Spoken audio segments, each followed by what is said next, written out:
Hi. This is the last chapter and the last video of the book. It's entitled Excellence is Personal. And I'll have to make this personal, of course, and speak in the first person. So I'm having my green tea right now, as this is a critical part of my personal processes and of my personal target of wellness, which I will share with you here. That's great. Excellence is Personal, Chapter 12. Here are the concepts I want to cover. Beliefs and values. If we're talking organization, we're talking organizational culture and shared value. If we're talking personal beliefs are personal. Personal goals are personal. So as I present this, please allow me to make it personal, which it is to me. Health information scanning, facts and superstition, monitoring, managing time, managing ideas, and getting started. In short, I'll be applying all the notions, techniques, illustrating how to apply these notions and techniques at a personal level. I often use the Google Earth to Google Street View analogy. This is Street View, my street. I'm talking from my very person, and I hope you are taking it to your very person. And let's compare and exchange and see how what you've learned in this book can be of use. Whatever personal goal you are pursuing, for whatever personal value that you have or belief. I like to start with this. We are what we repeatedly do. Excellence is not just an act, it is a habit. And of course I will suggest some reading to you. There's a great book that builds, of course, on many other great books and studies in psychology. Well-trained routine, well-grounded, well-installed routine. You have a cue that triggers you. You get into action, you perform your routine, whatever it is, you get a reward. What's the reward? Depends on who you are, what you like, what you want, what makes you tick, and what ticks you off. Personal values. This book by Charles Duhigg fits very well with the initial Aristotle statement of that its excellence is habits. He will explain very well, building in a host of literature and studies, and with rich examples as well. So I strongly recommend the book as a fascinating reading. If you're interested in processes at an organizational level, you have to wonder at times, hey, can I apply some of that? Can I be fully rigorous, part of a learning organization and not be a learning person myself on things that matter to me? And people who are important to me? I think not, really. It's up to you. This is the front page of Quality Progress based on an article I wrote several years ago. Systems thinking, mind and body, and I thought it's exactly the same topic that I'm discussing today. You will find a reference if you just search by this title. You'll find the article, but most of it, I would say, is included in chapter 12 of the book. Some, again, of the examples are very personal. My own value system. You don't have to build a personal process model. I did. I thought to separate things, to make the conceptual models of the V2P, to make the notion of process and metric connect at a personal level. I thought a personal process model was the way to go. Inputs, output, you eat and drink. By the way, in the latest version, there's a modulator here, mind and body, that modulates the thing here. Stock of energy, a stock of productive time. You lead your professional and your personal life. And of course, this is a very high level where Google Earth 10,000 meters. Here, these can be broken down to a fast diagram, as you know, into all sorts of sub-processes. Then you get that's a stock, that's inventory really of health and fitness, from which you can generate more productive time and use it for whatever purpose makes you tick. Whatever is your personal mission in life, or your personal goal, or what you like to be.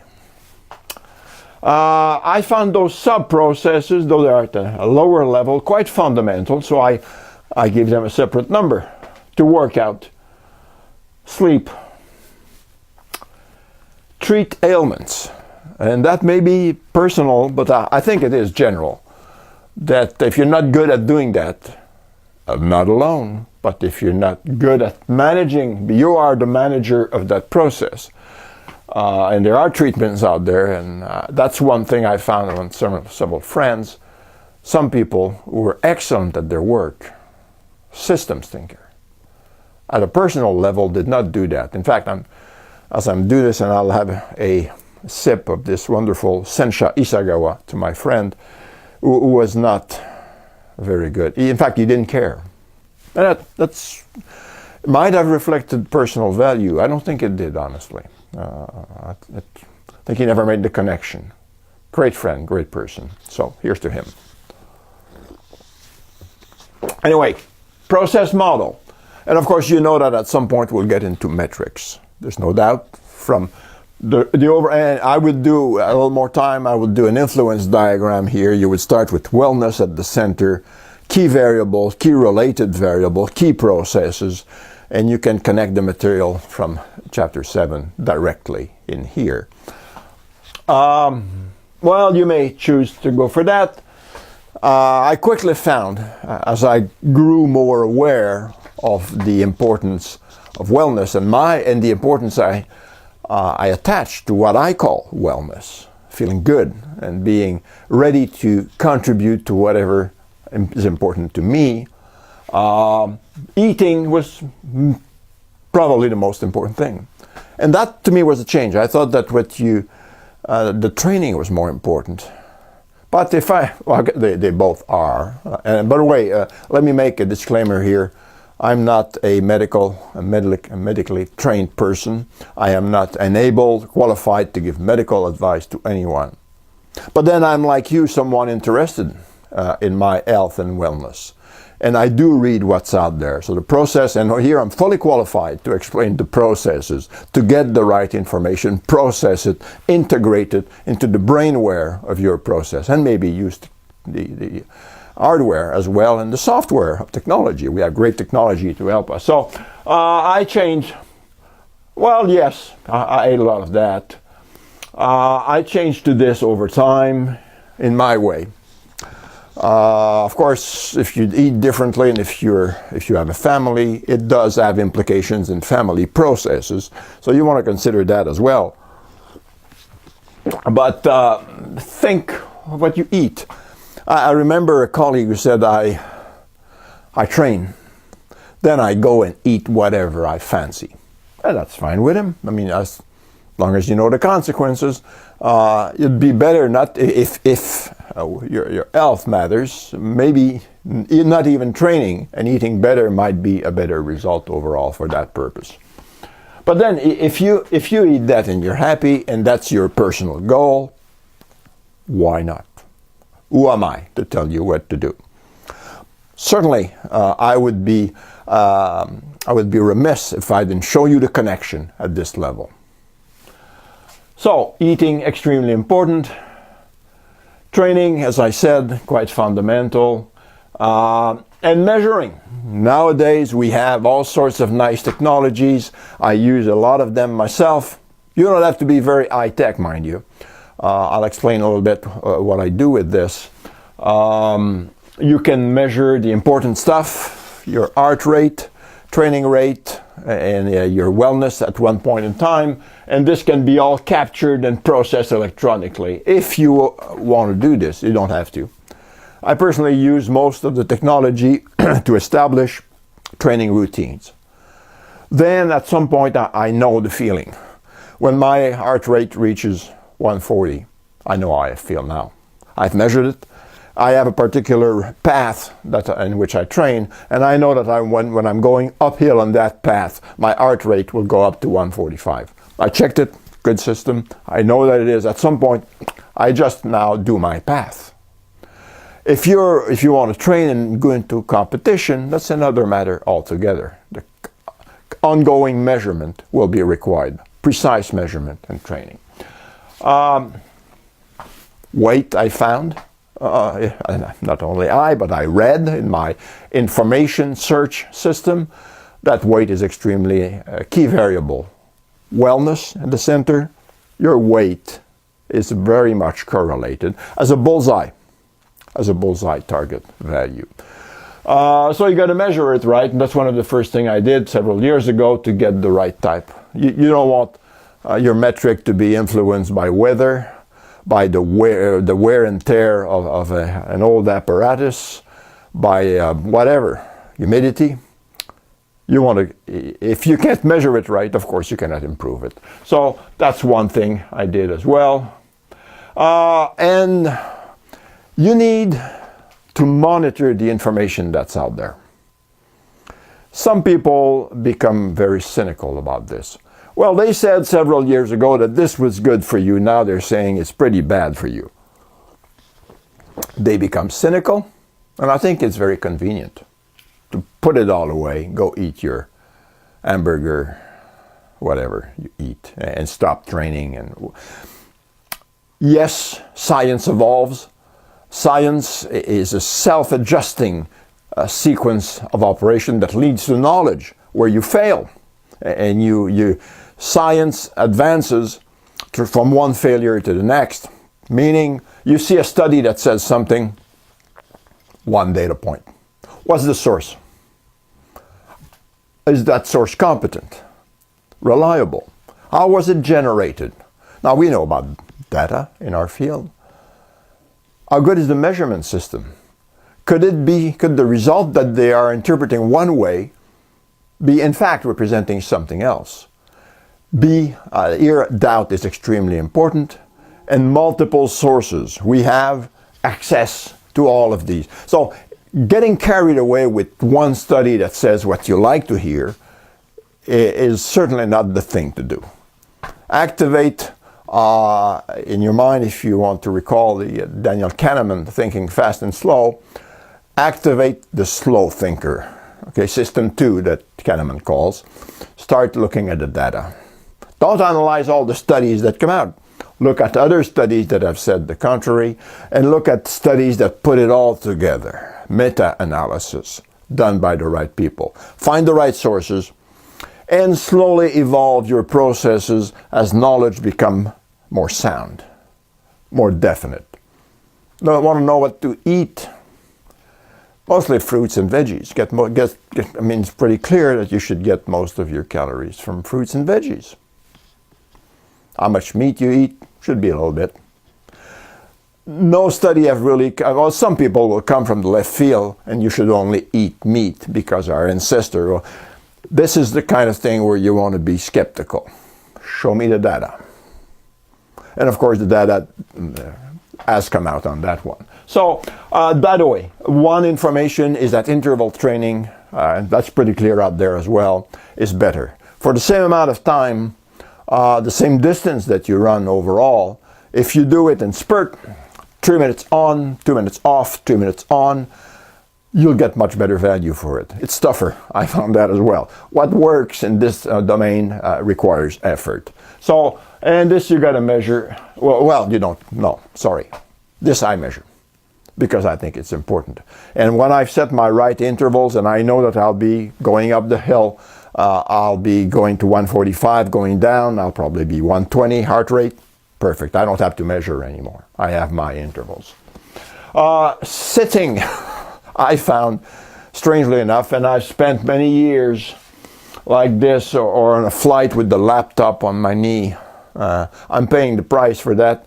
The pursuit of excellence I'm in, and I'm not trying to say that I am excellent, but the pursuit of it is great, and there's value in it as well. And by the way, if you're interested in rigor and excellence, then at least you'll be consistent.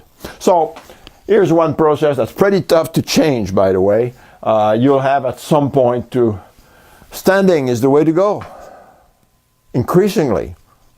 It takes time. It took me several years to do that. At first, if you just simply jack something up and start working up after 1 hour, you say, well, that doesn't work for me, I sit again. Hang on. Test fast, fail fast, learn fast. Well, maybe I'll start an hour a day, and I will start improving my installations here so that it's workable. It is quite doable, and I did not start that when I was 20 years old. I wish I had, really, but at that time it wasn't known. And if there's one data point, you'll live longer, you'll be more productive at the time, you'll have more time to yourself, and you'll eat more, which I do. I am quite an eater. So, here's my dashboard. You don't want to spend your day measuring stuff. I write once a day, at the end of the day, my training time. Click. I will measure my weight once a week correctly, right moment, right same time. Try to be as a measurement system as reliable as possible once a week. That doesn't take all that much. I would measure my blood pressure every 2 weeks. Not that I have to, but it's good to know when there's variation. This is biofeedback. You think you're not stressed out, but then when a good metric system tells you you are, that's interesting to know. Whoops. You're training to use data better to understand the variation in your process and fix it. So that's the things that are important. Cholesterol, of course. I don't yearly. I'll go for an exam. I'll just capture my cholesterol level. What else? Training, weights. That's basically does it for me. I put this data together about once a year. I will capture it. It's all on my calendar because every week I'll total. This week I've trained 8 hours. By the way, cross-training is another thing that we know now. Much better to train every part of your body, and you reduce injuries as you go as well. You reduce the boredom aspect of it as well. Again, that's quite well established. So, I know, I skipped the data. That's in chapter 12. You have most of that data. Two key personal process that I've fixed over the years that I thought were quite important. Manage my time and manage my ideas. Well, those are quite important resources. Time is all we got. Time is on my side. It's not. But measuring time, managing time, you can do a fast of that. Managing time is looking what time I have, assessing what time I have available, identifying the tasks that I have to do, prioritizing the tasks that I have to do, assigning the task to a specific time slot, and launching action. Then you move into other processes of execution. This is if we are polychronic, as we are. I refer you to the video on outsourcing and culture. Monochronic culture are a different thing altogether. But in our culture, in our Western culture, this would be a fast diagram of managed time. And you could certainly do a mapping. How do you manage your time? And there you go. You're connected with all the tools and methodologies that we have in this book, should you wish to do this better. And I would submit that's an important one. Took me, again, I'm far from perfect. I'm improving every day. Technology makes things different. You should reconsider every time new technology comes by. Can I use my process differently? There's new hardware, there's new software. Go back to the brainware. Now, should I do this differently? Now there's a new system to do it. What was not true, was not feasible 2 years ago, may just be today. So some processes should come up regularly for review, and you should scope them. Do the right thing. At what point is it time to review this process? And I'm trying to be systematic about it anyway. Manage my idea is related to the other one. May get a great idea in the shower. It will have a half-life of a few nanoseconds until I get out of the shower, my wife talks to me, I get dressed, it is gone. You capture it in the shower, you'll say. Well, think. If your great ideas, if your ideas are important, capturing the great one to the point where it's put into action is rather fundamental. It can happen without any intent, without doing anything, but I submit that it does come with organization and intent and focus. Manage my ID starts when, ends when. We are in a side talk here. Oops, I have an idea. Starts when. Ends when the idea is captured and located and connected to my time management system, the other process I just mentioned. Ends when this idea has been captured and located somewhere in my time management system. And that, if I do a fast, will include the capture itself, the summary evaluation, filtering, gating, if you like, prioritizing. Then you need a place to put it. And I've done that. I'm not, no kidding. As other people have as well. How do I classify my idea? What sorts of ideas do I have? If you have a time management system, whatever it is, then you know you at some point define your categories, and your system, Excel, will do a great job. If you're higher tech, you can do more stuff, and pretty good Siri voice system right now. Think of process design DCDV for that process. All the tools that we've discussed fit in here. Should you choose to use it because it's important to you. If it's not, don't flush it all. Think, what's important to me? And need it be defined a little further, specified? What are my key metrics? What are the processes then that are important to me? Getting started, the steps here. Set personal goals. Whatever. Sleep more in a day. Have more fun in a day. I'm not implicitly, you have a value system. I have mine, of course, and it is part of my whatever I say today. Whatever yours is. Set personal goals on it. And if you want to set as a goal, I don't want goals, that's fine. Then maybe you don't need processes either. I'm okay with that. View activities as processes, not just as randomly occurring things. Sketch personal process model. I would say that's a level 2. If you don't have that, still, it becomes harder to define your activities as processes unless you have some sort, at least a mental thing. But in my view, tacit is not enough. You pretty much have to make it explicit. Design health monitoring process, I think, well, if you're dead, you don't do anything. How's that? If you're unhealthy and sick, you don't do anything either, whatever it is that you would like to do. So I think monitor this, do not go the cynical route. Oh, they said that 3 years ago, they always change their mind. That's a cop-out, a convenient cop-out.